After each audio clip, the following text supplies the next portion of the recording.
Okay, in this problem, we'll be taking up a calculation of design strength of a column, and we'll go with using the tables which are provided in IS 800.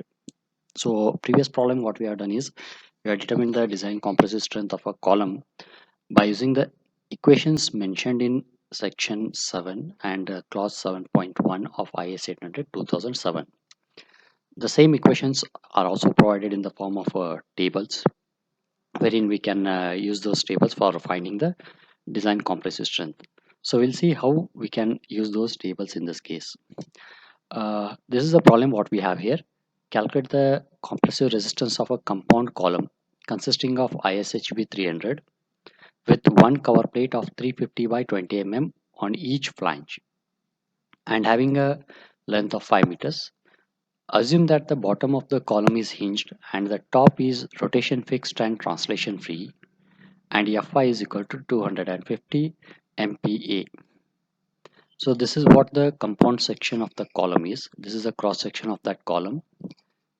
The section consists of a standard rolled steel section ISHB 300, and there are two cover plates on each flange. One cover plate has been provided. So the size of cover plate is 350 by 20 mm. This is the cover plate which is provided on the flanges. So one cover plate on this flange, one cover plate on this flange. So this will be a compound section. The end conditions, what is mentioned here is the bottom of the column has been hinged, whereas top of the column is rotation restrained and translation free. So at the top, it is free to translate, but it is restrained against rotation. This is the condition what is shown in this figure. There is some mistake in this conditions what have been mentioned here. So just follow this figure what is given here. I am taking the value of effective length from this particular figure. What they have given in this here is translation free, rotation restrained at one end. At the other end, again translation free and rotation restrained. That is not the condition what is shown in this figure. Actually, this should be translation restrained, rotation free at one end, and at the top it should be translation free, rotation restrained. The top end is fine, okay, correct, but at the bottom end it should have been translation restrained and rotation free. That is what hinged end is. So this bottom is hinged. I'll go with the problem. Bottom is hinged, top end is free to translate but fixed against rotation. So this is the condition. For that, the effective length is given by 2 times the unsupported length, 2.0 into L. That will be the effective length what is given here. So from that we have effective length as 2 into 5000, which is 10,000 mm. The properties of the compound section have been listed here. The properties of standard rolled section, that is ISHB 300, you can obtain that from steel table. So the area of this ISHB 300 is 7480 mm square. IZ, moment of inertia about major axis, 12,600 into 10 raised to 4 mm raised to 4. The moment of inertia about the minor axis IY is 2200 into 10 raised to 4 mm raised to 4. These are the properties of the rolled steel section ISHB 300. Then coming to the cover plates that have been provided on the two flanges, the area of cover plate will be 2 into 350 into 20. There are two cover plates, so the total area of the cover plate, it will be two cover plates into 350 into 20. That is 2 into 700, which comes out as 1400 mm square. 1400 mm square is the area of the two cover plates what you have. And moment of inertia over here, the moment of inertia over the major axis Z axis, you need to apply the parallel axis theorem here. For each cover plate, moment of inertia about their centroidal axis will be BDQ by 12, or B into T cube upon 12, the thickness of the plate, cube by 12. So B is 350, 20 is the thickness of plate, 350 into 20 cube by 12 plus square of the area of the plate multiplied by the square of the distance between center of the plate and the major axis of the column section. You need to use that parallel axis theorem and you'll be able to calculate the moment of inertia about the major axis. So it comes out as 35,887 into 10 raised to 4 mm raised to 4. This is the moment of inertia of the plates about the major axis, that is about ZZ axis, IZ. About the minor axis, that is about Y axis, IY comes out as 14,291.7 into 10 raised to 4. This is the moment of inertia of the two plates about the minor axis. It is simply BDQ by 12. In this case, B will be 20 mm, whereas D will be 350 mm. So it will be the moment of inertia, and center of these plates and our centroidal y-axis about which we want the moment of inertia are coinciding here. So there is no necessary of parallel axis theorem being applied. It will be just B into d cube by 12, that is 20 into 350 cube by 12 into 2 because of two cover plates. So that IY, it is 14,291.7 into 10 raised to 4 mm raised to 4. Okay, now what about the properties of compound section? So total area will be 7480 plus 1400, which is 21,480 mm square. IZ, totally it will be IZ for the rolled section and plus the plates. So that comes out as here 484867 into 10 raised to 4 mm raised to 4. IY of the rolled section plus IY of the plates. Together it will come out as 16,491.7 mm raised to 4 into 10 raised to 4. Now the radius of gyration, that is root of Iz by total area, that will give you Rz. Square root of Iy by total area will give you Ry. So these are the radius of gyration about the two axes. So we can observe that radius of gyration is minimum about the minor axis, which is 87.62 mm. So the load carrying capacity will be less about the when you consider the slenderness ratio about the minor axis, that is KL by Ry. That slenderness ratio will come out to be more, and this will give us the least load carrying capacity of the column. So KL by Ry, that is 10,000 divided by 87.62, it comes out as 114.12. This is the radius of gyration about the minor axis, and we'll go for calculating the load considering this maximum slenderness ratio. So what we'll do is we'll make use of the tables over here. Previous problem we have used the equations. Now let us see how we can use the tables. I'll show you the tables. What tables we are going to use is these tables 8 and 9 given in IS 800 2007. So here is the table what you have in IS 800 2007. You have 4 tables. Each table is for one of the buckling class over here. So you can see in this table 8A, stress reduction factor chi for column buckling class A. So this is the table which is giving you the stress reduction factor for buckling class A. Now what you have in this table, it is KL by R value listed over here on the extreme left corner, and on the top of this table, this row is showing you the yield stress Fi in MPa, yield stress in MPa. Okay, so referring to the slenderness ratio of our column and what material or what is the yield stress of our material, from that we can determine what is the stress reduction factor here. All these values which are being listed here in these columns represent the stress reduction for factor for each of the yield stress value. Okay, for different Fi value, the stress reduction factor have been listed in these columns.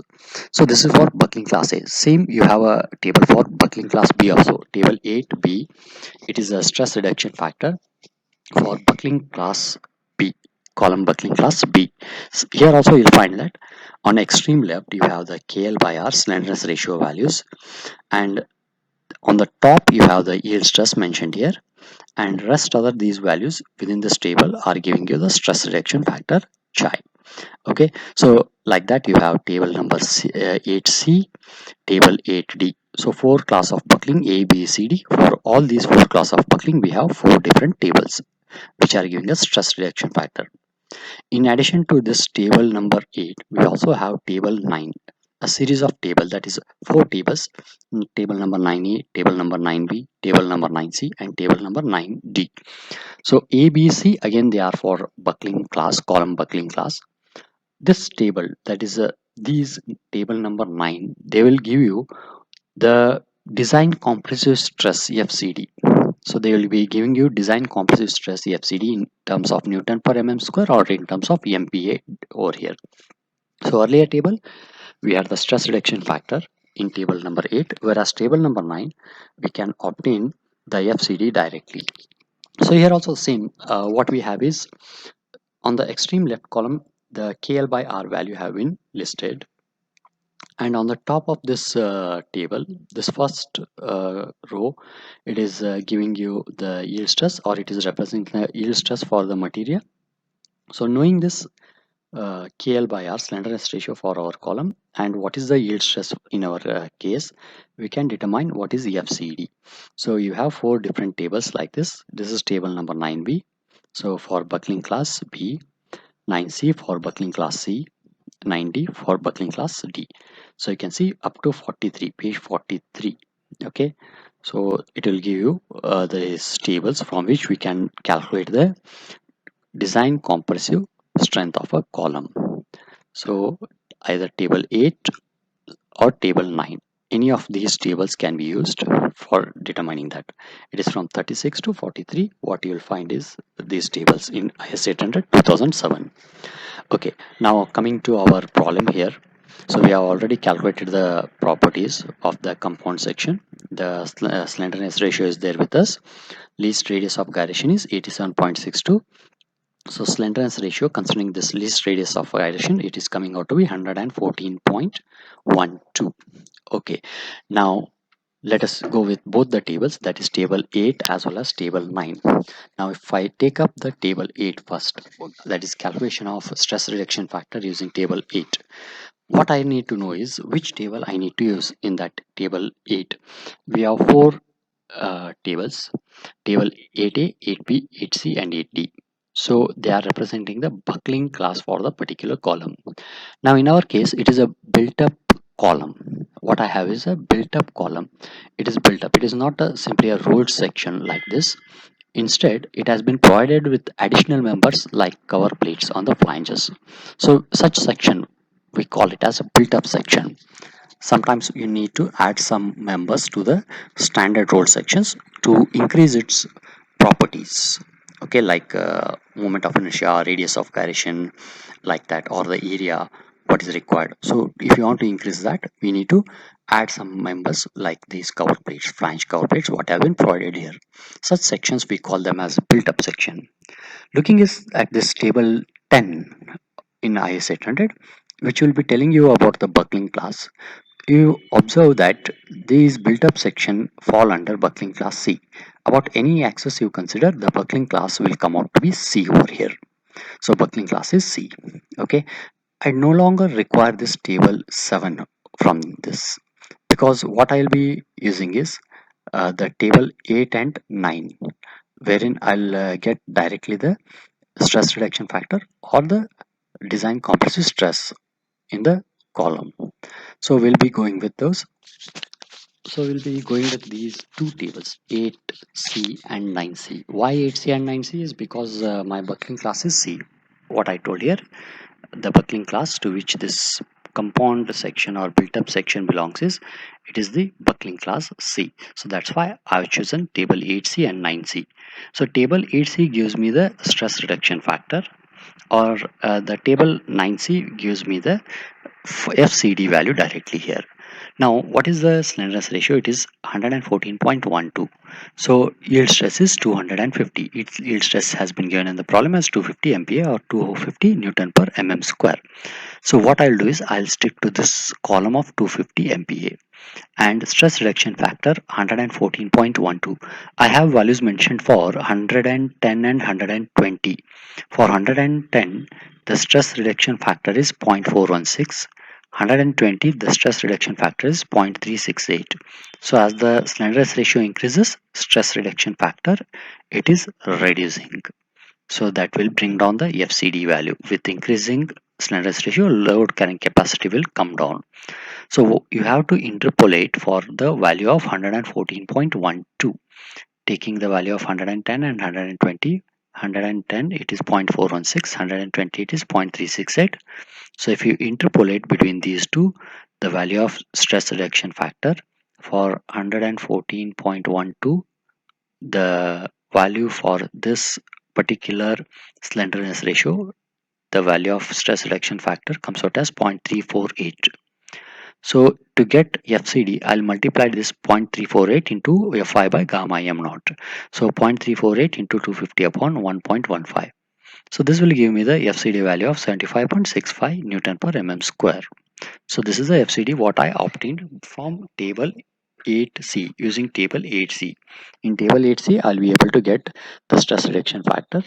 I'll use that stress reduction factor for finding FCD over here. So that is how you use it, the tables. Get the slenderness ratio for your column, okay, and go to the particular yield stress value. So our yield stress is 250 Newton per mm square. In this column, if you get it for a particular slenderness ratio, fine, or else you have to go with interpolation. So my value was 114.12 and I have interpolated between 110 and 120. So I got this stress reduction factor as 0.348. Knowing the stress reduction factor, FCD is this chi into Fi upon gamma m naught. So 0.34 into Fi 250 divided by gamma m naught 1.15. This is the FCD what we have. The same can be done using table 9. So table 9C, we need to refer to table 9C because our buckling class is C. So in table 9C, I'll go with this column.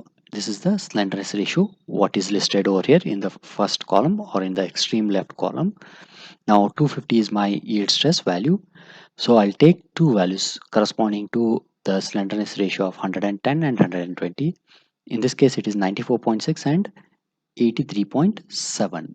Okay, so I'll interpolate for my slenderness ratio, which is 114.12. So on interpolation, you'll get it as 79.20. There's slight difference between what we got from table 8C and table 9C. You'll come across such differences. It's fine. So see that you interpolate properly. That's all. So this is the value. So design compressive strength of the column. So it can be taken from this FCD of 75.65.